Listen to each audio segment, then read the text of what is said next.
D'après-midi, Magnien président.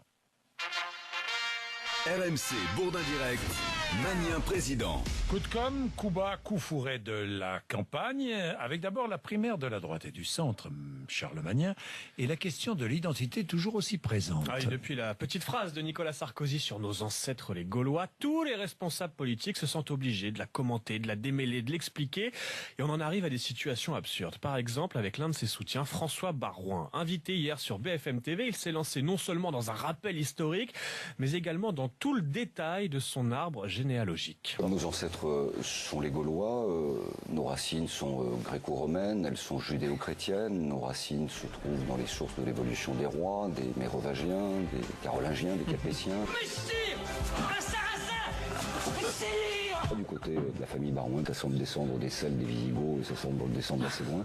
Mais du côté de ma mère, c'est le cas. Et ça vient de Hongrie et de Tchécoslovaquie. C'était un cavalier hongrois qui est venu aux campagnes napoléoniennes, qui a fait souche dans la Creuse. Les Creusoises sont magnifiques. Messire, un sarrasin dans une chariote de diable. Il l'a épousée et depuis lors, nous sommes en quelque sorte des acteurs du roman creusois, mais du roman national aussi. Quel niveau le débat. On a hâte quand même d'entendre tous les candidats successivement nous dire ce que faisaient leurs ancêtres au Moyen-Âge. Et puis à force de parler de France, d'identité, de drapeau, eh bien Nicolas Sarkozy commence à prononcer des phrases incompréhensibles. Je veux redire l'amour de la France à ceux qui sont nés du plus beau des droits d'être français, le droit de la volonté, le droit de la fidélité au drapeau tricolore. Si vous avez compris cette phrase, appelez-nous, vous avez 4 heures. À gauche, tout le monde n'a pas la même vision du bilan de François Hollande. Alors il y a toujours différentes manières d'évaluer un bilan, différentes sensibilités, mais là c'est à croire qu'on n'a pas tous vécu le même quinquennat. On a d'abord le jugement sévère, version Benoît Hamon. Je pense aujourd'hui qu'il perdra la primaire. Aujourd'hui, l'échec de ce quinquennat, il est d'abord économique et social. Échec économique et social. Et puis toujours à gauche, au sein du même parti, je vous propose le même bilan, version Marisol Touraine. La gauche, elle a fait son travail, elle a fait le job. Le bilan social de ce quinquennat, il est absolument formidable. Absolument formidable. Absolument formidable. C'est le mot qu'on cherchait pour définir le bilan. Merci Marisol.